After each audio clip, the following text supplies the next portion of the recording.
The internet is full of bro science, fake knowledge, half information, or propaganda.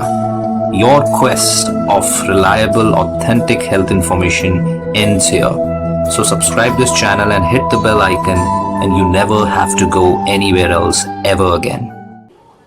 Hello everyone, नमस्कार, आदाब, सत श्री अकाल। कैसे हैं आप? मैं हूं डॉक्टर परमजीत। आप देख रहे हैं डॉक्टर एजुकेशन। एग्ज़ाम टाइम शुरू है, एग्ज़ाम्स हैं, लोग पढ़ते हैं, स्टूडेंट्स हैं।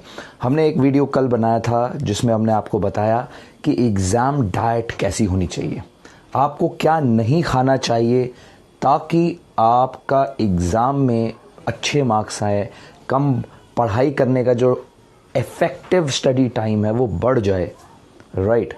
और आज हम आपको बताएंगे कि क्या खाना चाहिए। हमने उस दिन आपको बताया क्या नहीं खाना चाहिए, हमने बताया आपको भूखे नहीं रहना है, आपको मीठा नहीं खाना है, एट्सेट्रा एट्सेट्रा। बहुत सारी चीज़ें हमने आपको बताई और बताया कि बाहर से चिप्स विप्स चूड़ा चूड़ा नहीं खाना, क्यों नहीं खाना है वो भी बताया। अगर वो वीडियो नहीं देखा तो देख लेना। और आज आपको बताएंगे कि क्या खाना, कैसे खाना, उसका क्या एडवांटेज होगा, एग्ज़ाम डाइट क्या होती है। सो देखिए दोस्तों, एग्ज़ाम के दौरान मोस्ट इम्पॉर्टेंट चीज़ है कि आप कांस्टेंट एनर्जी मिले आपको पढ़ाई करने के लिए, जागे रहने के लिए, या एक्चुअल माइंड में मेमोरी, इम्पॉर्टेंट मेमोरीज और सारे ब्रेन में केमिकल रिएक्शंस के लिए भी you need energy. So constant energy मिलना अपने आप में एक डिफ़िकल्ट जॉब होता है बिना बैलेंस्ड डाइट के। और बैलेंस्ड डाइट अचीव करना बहुत मुश्किल नहीं है, लेकिन बैलेंस डाइट में इम्पॉर्टेंट चीज़ क्या है जो आपको लेना है, वो है कार्ब्स। जब आप एक कार्बोहाइड्रेट ज़रूरी है आपके इसके लिए, लेकिन शुगर्स नहीं, सिंपल शुगर नहीं। जैसे हमने पिछली बार बताया तो सिंपल शुगर लेंगे, इंसुलिन स्पाइक होगा, आपको नींद आ जाएगी, आप सो जाओगे, फिर एकदम थोड़ी देर बाद इंसुलिन से शुगर कम हो जाएगी, आपको भूख लगने लगेगी। So you need complex carbs. जितने कॉम्प्लेक्स कार्ब्स होंगे उतना बेहतर, ठीक है। यानी कि सिंपल मैदे, गेहूँ, उसकी जगह आप कॉम्प्लेक्स रोटियां खाइए, आप ब्राउन ब्रेड खाओ या मल्टीग्रेन आटा, मल्टीग्रेन ब्रेड, उस तरीके की चीज़ें, ओट्स, राइट। आपको कॉम्प्लेक्स चीज़ें खानी है ताकि वो धीरे धीरे एब्जॉर्ब होगा, इंसुलिन स्पाइक नहीं करेगा। 2 घंटे की जगह वो 6 घंटे आपको एनर्जी देगा और आपको भूख नहीं लगेगी। सबसे इंपॉर्टेंट, भूख लगेगी तो माइंड डाइवर्ट होगा, ये खाऊं कि वो खाऊं, क्या ऑर्डर करूं, क्या मंगाऊं, बहुत सारी चीज़ें, इसको बोलूं, उसको बोलूं। So a lot of time will be saved, आपका इफेक्टिव स्टडी टाइम बढ़ेगा सिर्फ कॉम्प्लेक्स कार्ब्स खाने से। एक चीज़ complex carbs. Second most important thing है प्रोटीन्स। आपके शरीर को उस समय आपकी मेमोरीज के लिए, आपके इवन ब्रेन में न्यूरोट्रांसमीटर गाबा, ग्लूटामेट, इनके लिए you need glutamine, you need proteins, amino acid. So amino acid की बहुत आवश्यकता होती है उस समय एनर्जी के लिए भी, और क्योंकि glutamine is the first source of energy for your intestine, for hepatocytes, for your WBCs, for your brain also. So इनके लिए बहुत इंपॉर्टेंट है कि रेस्पिरेटरी एनर्जी अमाइनो एसिड से भी मिले, और glutamine second source of energy होता है, लेकिन है इंपॉर्टेंट है। So you need proteins. So protein खाने भी ज़रूरी है। सो ध्यान रखना है कि आपके प्रोटीन कंप्लीट हो, प्लांट सोर्स हो या एनिमल सोर्स हो, फ़र्क नहीं पड़ता, लेकिन प्रोटीन कंप्लीट हो। कितना कंप्लीट? एटलीस्ट 1 ग्राम पर केजी बॉडी वेट कंप्लीट हो। 1.2 ग्राम, 1.8 ग्राम तक भी आप जा सकते हैं, कोई प्रॉब्लम नहीं है। उसके लिए साइंस ऑफ न्यूट्रिशन देख सकते हैं कैसे कंप्लीट करना है। थर्ड चीज़ जो आपको चाहिए वो है दूध। दूध को अगर आप दिमाग से इस्तेमाल करेंगे, if you know how it works, if you know उसके इंपॉर्टेंस, तो बहुत फ़ायदा करेगा। अगर आपको दूध डाइजेस्ट होता है, अगर आपको वो गैस नहीं बनाता, लैक्टोस इंटॉलरेंस नहीं है, अगर वो अच्छे से पच जाता है, तो आप क्या करें, जब भी आपने कुछ उल्टा सीधा खा लिया, एग्ज़ाम टाइम पे आपको नींद आ जाएगी। आपने ज़्यादा पसंद आ गया, आपने ज़्यादा खा लिया, आपको नींद आएगी, इंसुलिन स्पाइक हो जाएगा। तो क्या करें, उसके बाद दूध पी लें। जी हाँ, दूध पी लें। जी हाँ, दूध आपकी कैलोरी बढ़ा देगा और बढ़ाएगा, क्योंकि और दूध पी रहे, दूध में कैलोरी, लेकिन दूध क्या करेगा, स्लो एब्जॉर्प्शन कर देगा, गैस्ट्रिक एम्प्टिंग स्लो कर देगा। पेट में जो आपके पेट में खाना जाएगा, पेट से स्लो नीचे जाएगा। सो गैस्ट्रिक एम्प्टिंग स्लो हो जाएगा, क्योंकि दूध अंदर जाके पेट में मिसिकल्स बना दे। वो मिसिकल्स जो हैं गैस्ट्रिक एम्प्टिंग स्लो कर देते हैं, तो जो खाना 3 घंटे में एब्जॉर्ब होना है वो 6 घंटे 8 घंटे में एब्जॉर्ब होगा। सो आपका स्लो प्रोसेस से इंसुलिन कम स्पाइक होगा, आपको नींद कम आएगी, आपको भूख कम लगेगी। हाँ, अगर आपको दूध से गैस बनती है तो गैस बन सकती है। सो इसलिए दूध नहीं हो रहा है तो दही ले लो, पनीर ले लो, लस्सी ले लो, छाछ ले लो, डजंट मैटर। उसमें बहुत ज़्यादा शुगर नहीं डालना, ठीक है, क्योंकि शुगर्स आगे इंसुलिन स्पाइक करेंगे।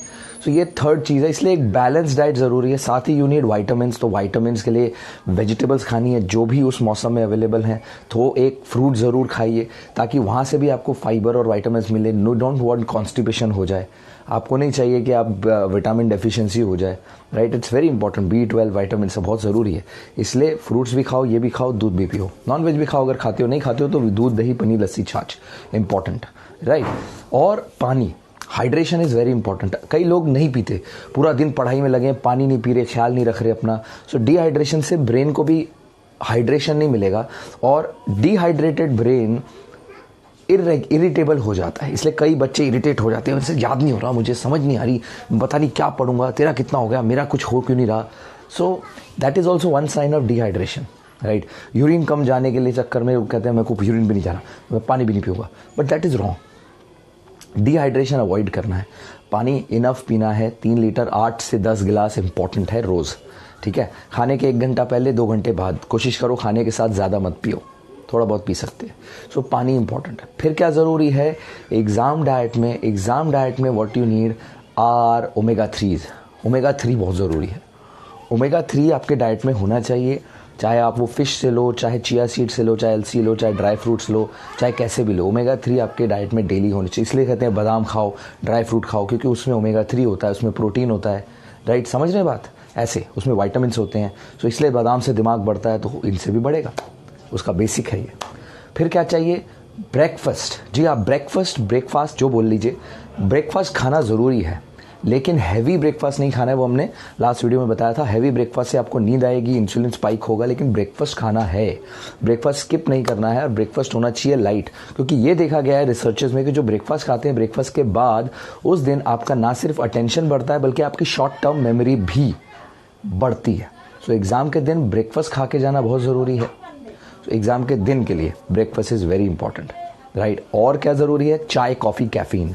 कॉफ़ी, चाय, कैफ़ीन से भी आपका अटेंशन, आपकी कंसंट्रेशन बढ़ेगी। सो एग्ज़ाम के दिन चाय कॉफ़ी पी के जाओ, ठीक है। और एग्ज़ाम से पहले जब प्रिपरेशन कर रहे हैं तो पढ़ने से पहले चाय कॉफ़ी पियो। ऐसा नहीं कि नींद आ रही है आप जागने के लिए चाय कॉफ़ी नहीं पीना है। रात को अगर आप चाय कॉफ़ी पी के जागेंगे तो 6 घंटे 8 घंटे उसका असर होता है चाय का। चाय पी के 1 घंटा पढ़ लिया, 2 घंटा पढ़ लिया, फिर सोना भी चाहोगे, 4 घंटे नींद सही से नहीं आएगी। बोलोगे मैं 4 घंटे सोता हूँ, वो नींद ही सही नहीं होगी, माइंड रिफ्रेश नहीं होगा, अगले दिन नींद में घूमोगे, अगले दिन रिफ्रेश ही नहीं होगे, तो क्या एग्ज़ाम दोगे।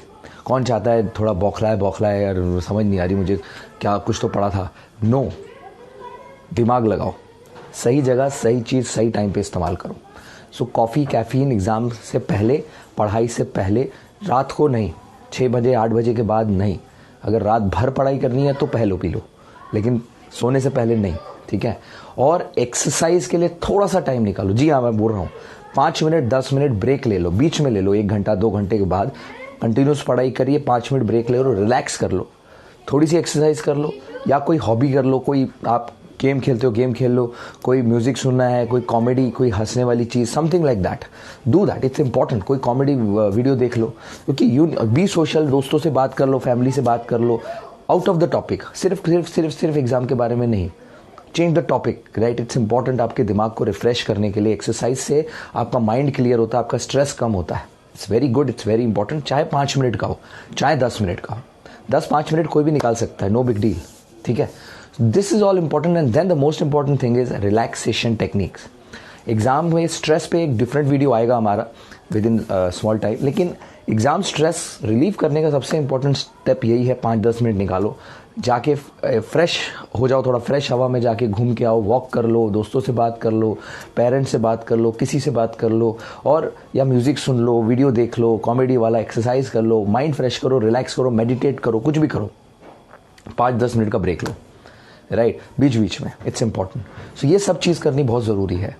नेक्स्ट वीडियो में मैं आपको बताऊंगा कि कौन सी 10 ऐसी चीज़ें हैं, टॉप 10 फूड्स जो आपको खाने में इंक्लूड करना है एग्ज़ाम टाइम पे, एग्ज़ाम के दौरान, एग्ज़ाम के आसपास, या अगर आप अपना दिमाग बढ़ाना चाहते हैं तो, या मेमोरी बूस्ट करना चाहते हैं। So this is all about this video, exam diet. I hope आपको मदद मिली होगी या कुछ नया सीखने को मिला होगा। मिला है, अच्छा लगा है तो लाइक करके हमें बताओ और शेयर करो वीडियो जितना हो सके। धड़ाधड़ एग्ज़ाम टाइम है, लोगों को पता होना चाहिए। व्हाट्सएप में, फेसबुक में, सब जगह डाल दो। राइट, मैं हूँ डॉक्टर परमजीत, आप देख रहे हैं doctor education. Stay connected, stay healthy.